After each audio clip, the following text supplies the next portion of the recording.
Roman is the biggest bad guy character in professional wrestling. When's the last time you got laid? French Toast is the exchange student that you have like a 3-week affair with. Like, we can see that you don't have pants on. Can we tell the truth about Dusty sooner or later? Bro, less people wanted that than are currently watching our stream.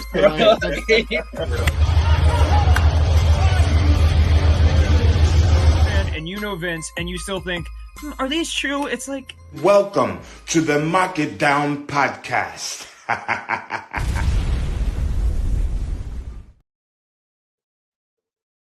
It's like I don't know what this guy wants from me. It's like, bro, like I think he thinks that all of this, we haven't noticed that everything's gone to his head. He's like, he thinks just because he was in one episode of Made that he's this big shot and he can just tell the rest of us what to do. But I'm not going to take it anymore. Oh my God. Hey, hi, hello, welcome to Mark It Down production. My name is Benny the Jet Rodriguez. I am joined by nobody because everyone I work with is a fucking tool. I got a fuzz. And we're here to talk about Monday Night Raw and what an episode of Raw it was. And by that I mean it was an episode. I have taken no notes. I did not even look up a recap of the show. We are just going to go off of vibes and bad memory and goldfish level memory because I fast forwarded through this show so quickly. Started watching the show at 9, fast forwarded, caught up, took a break, and then I left. I left again. No comments, please. Whereas Nick, nobody named Nick is on this podcast. I don't know what you're talking about. Dragoon, that is a weeb's name. That's not a real person's name. Nobody's named Dragoon. Anyway, Monday Night Raw. There's only really one thing to talk about, and that is Monday Night Raw, which in one could be summed up in one whole segment, which was Cody Rhodes and Seth Rollins cutting a promo. So Cody Rhodes comes out, cuts a fantastic promo, gets the crowd on his side, mentions The Rock, takes a couple of jabs at him. This crowd is booing The Rock. You absolutely love to see it. I know there's a lot of pro Rock, bootlickers out there, and that's fine. That's fine. I mean, we all love The Rock at one point. No one's going to pretend. It's few and far between the amount of people who actually hated The Rock before this or, at all times. Everyone has liked The Rock at some point. Now isn't really that point. And now, based on the story that they're telling, the people who are pro Rock in the situation are actually the ones ruining the story because now you're the ones going against the story. So how the tables have turned against you. Am I right? Everyone's hated The Rock at one point or another. And this time it just happens to be a lot of the crowd. And for all the pro Rock people out there, again, I get it. Why aren't you at the shows? Where are you guys? Why are you letting this happen? You know how weak and meager any pro Rock chants were during the segment? Because they were pretty much non-existent. And it's a crazy thing to say. And that's the thing. No matter which side of the fence you're on, again, I'm going to keep saying this. It is so impressive and mind-boggling that we're at a point where we can boo The Rock. And it's not a one-off thing. It's not a couple of loud assholes being dicks. It is the vast feeling amongst the crowd to boo this man on instinct alone. They are booing this man. And that's crazy. And the Rock fans aren't there. They're not showing up. Bro, you've had 3 chances now. You had 2 Raws in the press conference. And the most he had was at the press conference. And that was 2,000, 3,000 people there. So you got a 30% portion of that crowd. Wow. Anyway, Cody is cutting his promo, and he is interrupted by CrossFit Jesus himself, Seth Rollins. Seth says, "Look, man, I don't like you, but I respect you, and I understand why you have to finish your story, and you need to finish your story, because if you don't finish your story, there's going to be even darker times ahead. I am partially responsible for the man Roman Reigns has become. I came up with them. I taught him everything I know. I betrayed him. And I wish they talked about this more, about how, he probably gave Roman a good amount of his complex by striking him in the back with that chair, but, I'm sure that they're going to dig more into that. This is just the beginning of it.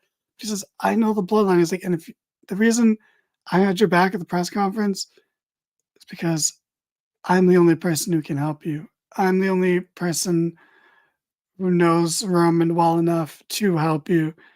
And if you need help dealing with The Rock and Roman and the rest of the bloodline of Mania, I'm your guy. And we're going to get a tag match at Mania. They'll be there at Mania, though.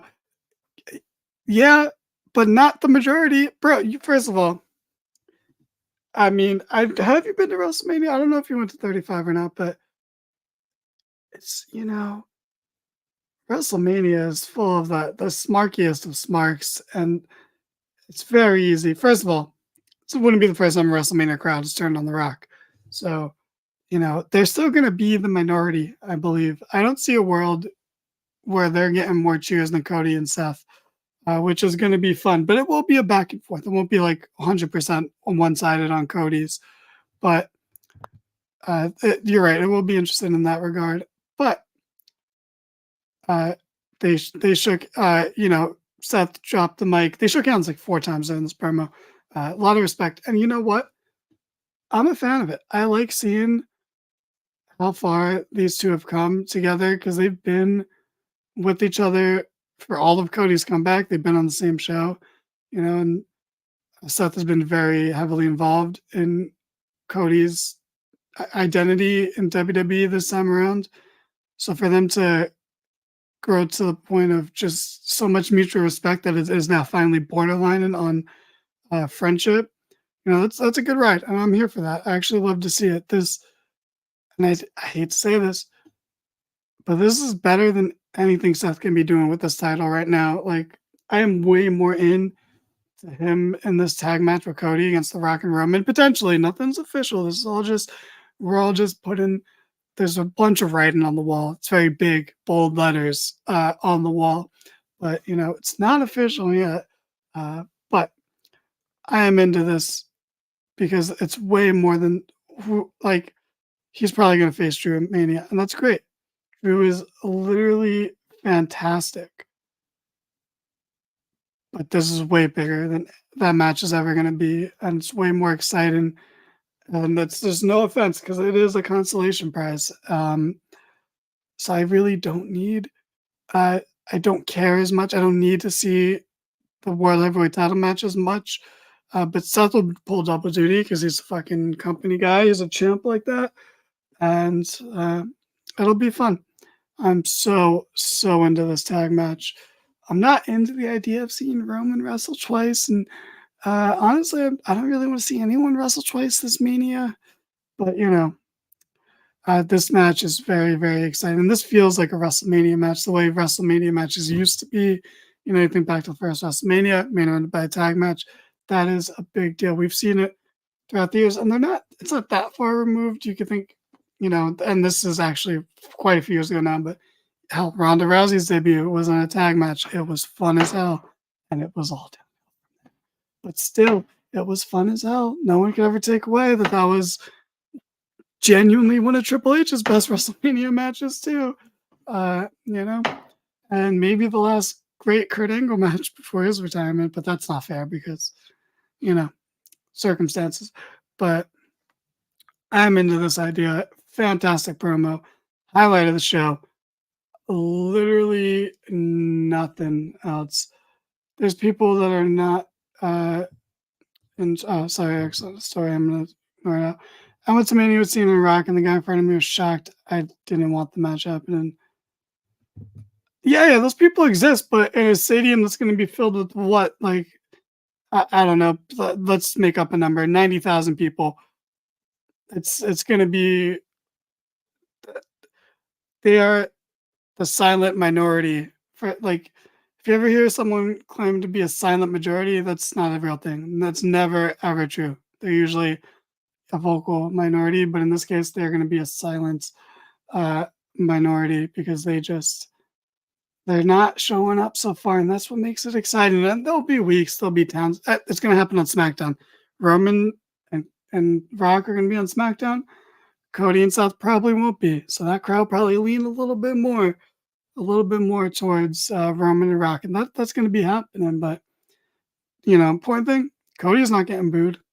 The Rock is getting booed. That is fascinating stuff.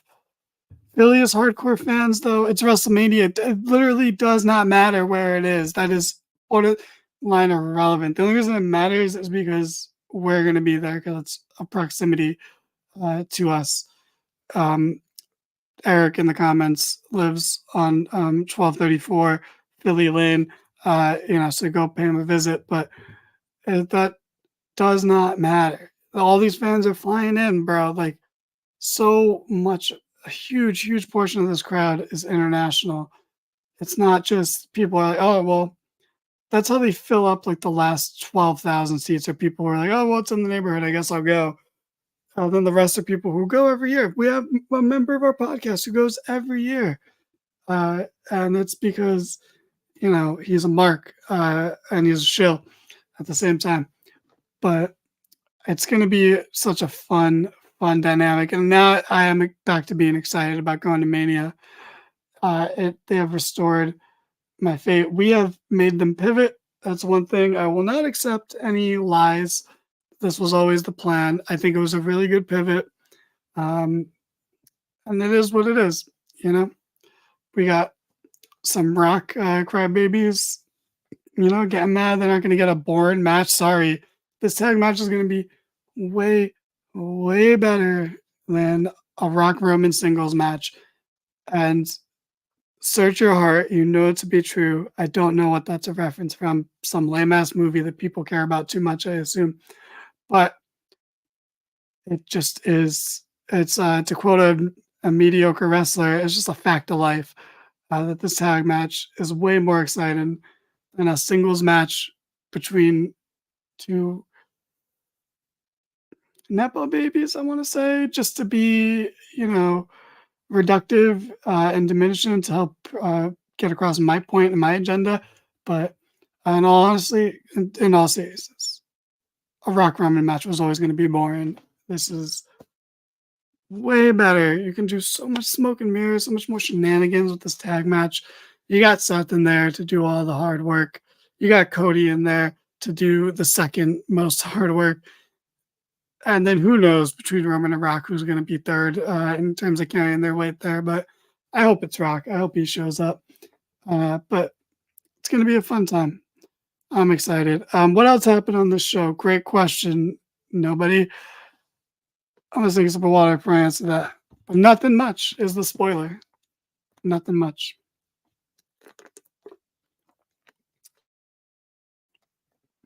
All right, let's go. Let's summarize the show. What are we at time-wise? Oh, my God, crisp.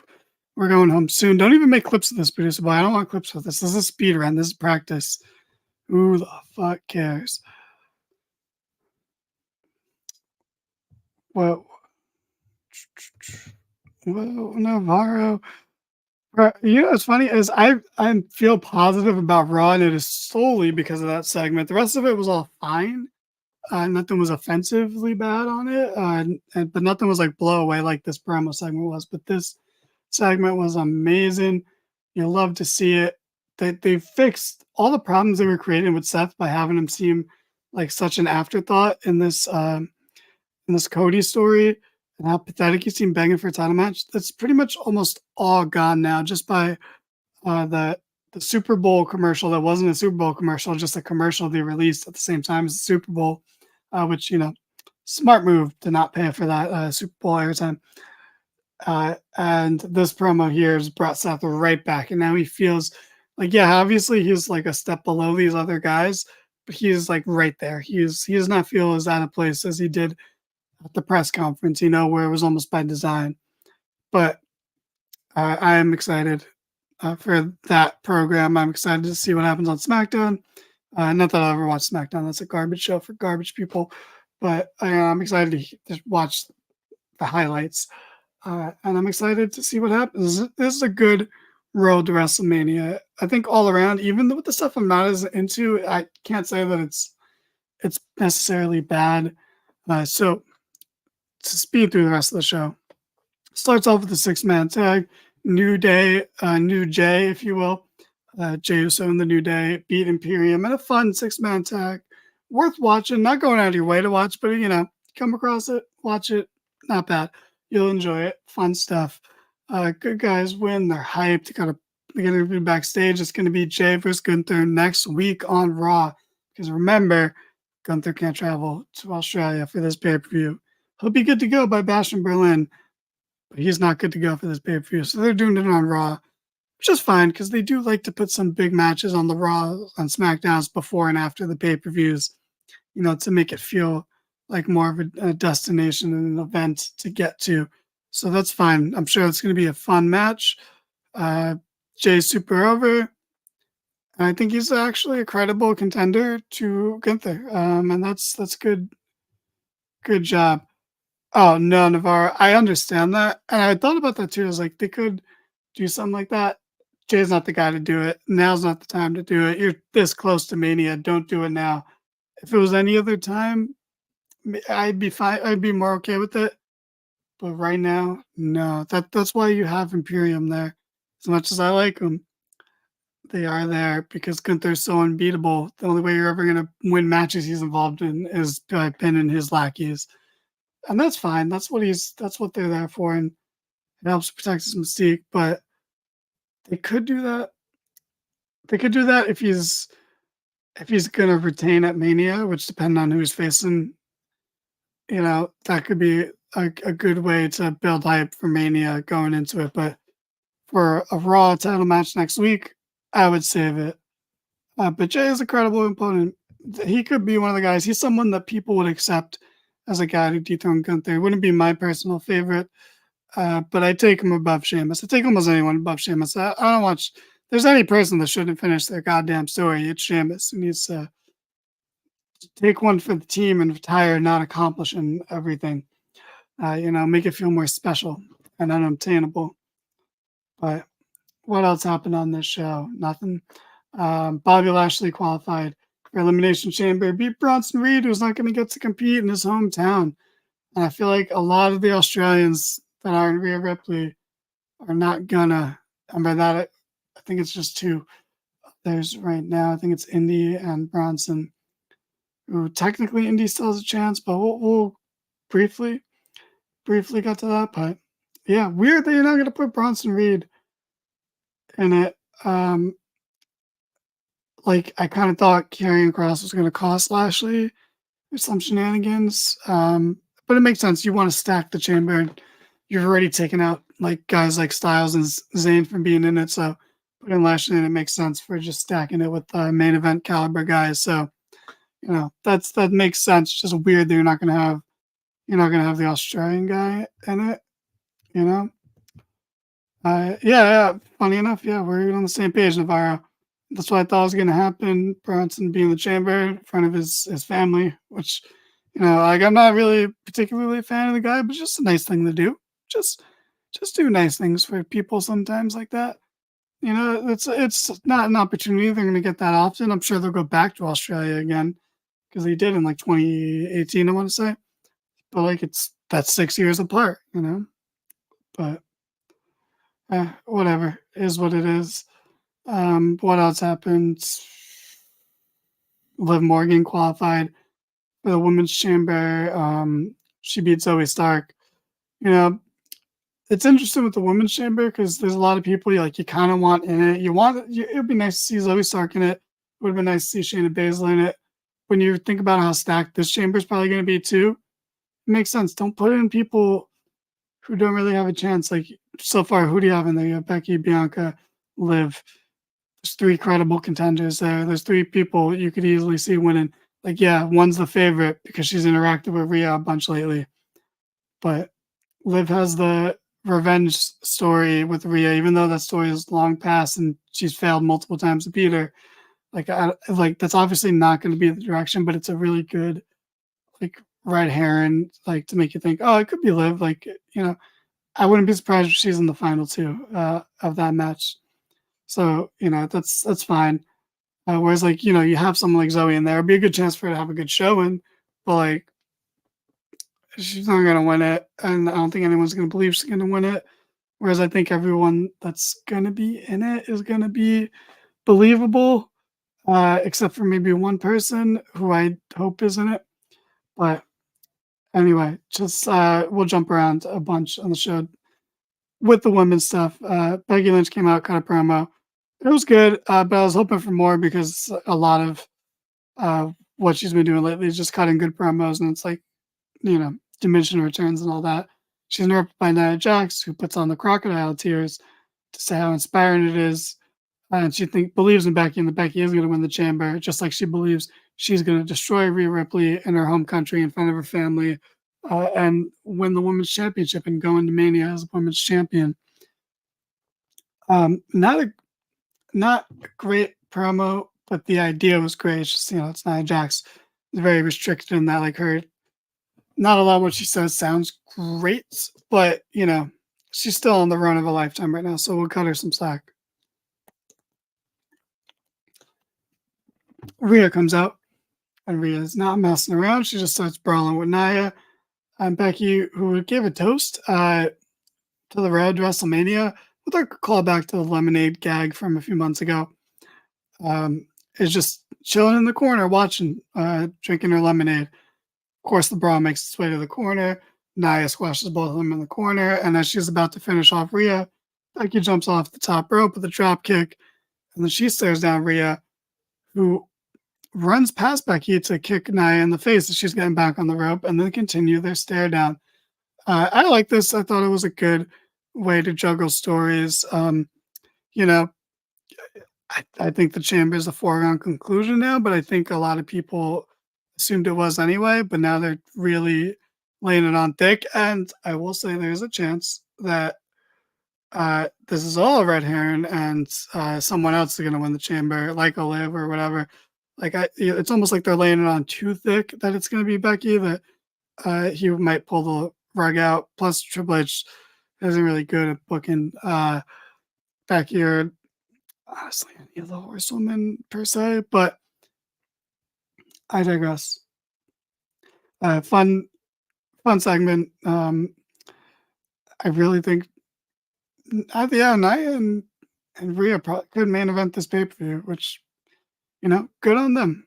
Good on them. We'll see how this turns out.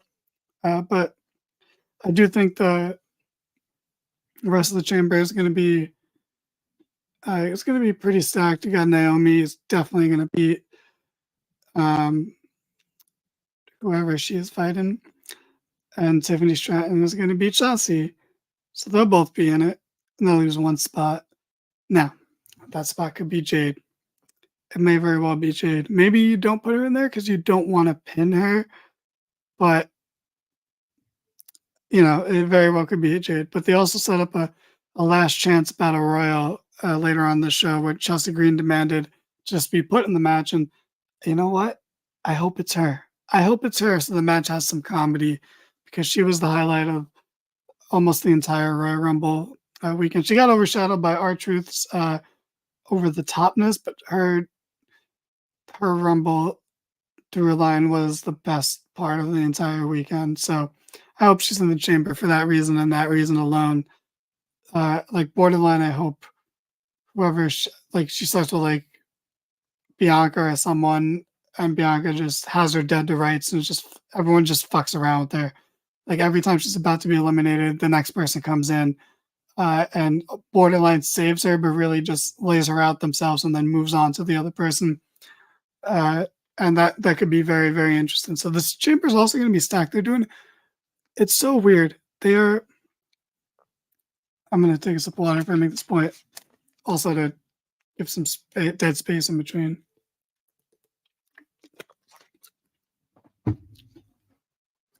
They are simultaneously doing a fantastic and terrible job with these chambers. It is fantastic because they are stacking them with top tier main event talent who you believe can win. And, I know that's, you get those occasional like people who are just like, oh, I want this person to be given a chance or this person to be given a chance. Like, bro, like, if it was up to you, there'd be no stars in the match, and it would just be like Liv Morgan, Shayna Baszler, Zoe Stark, and like no one else, and then no one would care about the match. But you put Bianca in there, you put Becky in there, you put Liv in there, former champion, you put Naomi in there, the big return, and then you put Tiffany Stratton in there, someone who the fans are already on the verge of seeing at the same level as those people. All of a sudden, she is the star. So yeah, maybe you wanted Shayna Baszler in this match, maybe you wanted Zoe Stark in this match, but neither of them are going to look better than Tiffany Stratton will look being in this match. So you put her in there. You pin Tiffany Stratton in this match. Doesn't matter if she had a good showing. It does not matter. So maybe Jay's not in this match for that reason alone, because maybe this is the match where Tiffany Stratton is that dark horse that steals the match and puts on that good of a show and that people are talking about her afterwards. So that's why they're doing a good job of booking these. Same thing with the men's. With the men's, it's like it's not as much about who can win. It's just they're throwing in main event talent. You got Orton in there. You got Drew in there. You got Bobby in there, all former champions. You got LA Knight is someone that people pretend is a main eventer when he's not. You got those big names in there. And you're going to get probably Logan Paul in there as well, who can maybe start his program with LA Knight through the chamber. That's a through line that could happen, even though I've already said it's going to be a ladder match. LA Knight, AJ Styles, Logan Paul, Kevin Owens, 2 other people. That's what it's going to be. Probably Santos Escobar. But, they're stacking it with big names because that's actually good for chambers. A lot of the best chambers. No one talks about the New Year's Revolution chamber that John Cena won. They talk about Edge cashing in on him afterwards. They talk about the chamber match before that because I had Chris Masters and Carlito. No offense. Love me some Carlito. Chris Masters improved a lot. I don't want to say bad things about him, but that's no one. That's not a believable field, but they're putting in believable fields. That's why they're doing a good job with this. Where they're doing a bad job is telegraphing winners or just making you not want to waste the time watching. But it's also, I think, by design, because it's going to be at a time where we're not watching it live anyway. None of us are watching this pay-per-view live. We're all going to probably just read results and then check it out after because of the time difference. And that's fine.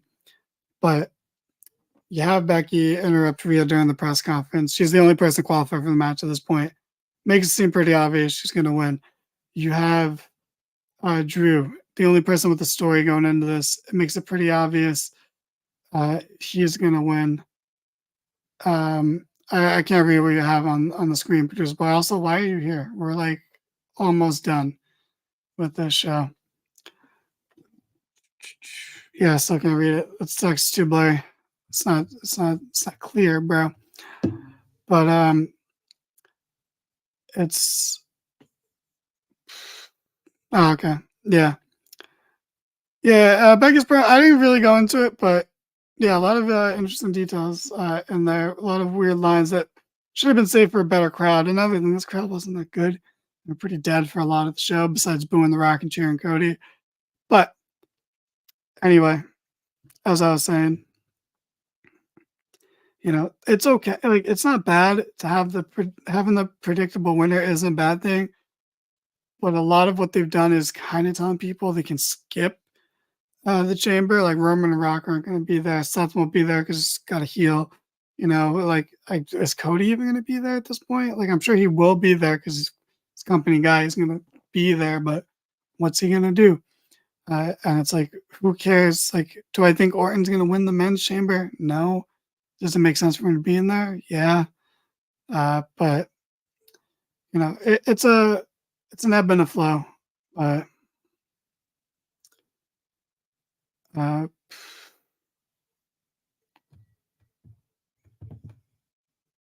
think it's a double taping. Oh, like they're gonna taper after. But that's fine. Yeah, it's gonna be interesting to see how this shapes out. But that's really it. There wasn't much. Like they set up some stuff. Nakamura beat Sami Zayn as they're continuing the Sami Zayn underdog story because of an interference from Drew, which I guess is how they're going to somehow get to a triple threat, even though Drew will win a chamber fair and square, and then Sami will get in the match somehow. We'll see how that plays out. I'm not going to critique something that isn't anything yet, but I don't know. That's it. I have to. Why is it to play myself, bro? What the fuck?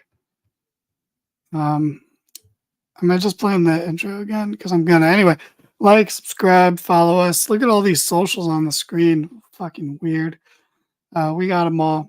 We're the best. Watch us climb to 651 subscribers. That's our goal. Help us get there, please. Anyway, have a good night. Don't drink and drive. Be nice to animals. I'm thirsty again. What the fuck? I'm so dehydrated. Oh boy. Roman is the biggest bad guy character in professional wrestling. When's the last time you got laid? French toast is the exchange student that you have like a 3-week affair with. Like, we can see that you don't have pants on. Can we tell the truth about Dusty sooner or later? Bro, like- less people wanted that than are currently watching our stream.